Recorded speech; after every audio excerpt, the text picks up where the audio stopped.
তোমাৰ নাম শিলত লিখিম, তোমাৰ নাম বতাহত লিখিম, তোমাৰ নাম ফুলনিত লিখিম, আৰু লিখিম হিয়া, আৰু লিখিম হিয়া, শুনা জান মইনা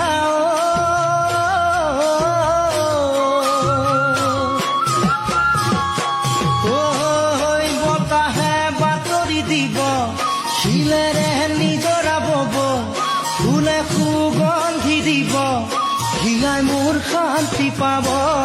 হিয়াই মোৰ শান্তি পাব, শুনা জান মইনা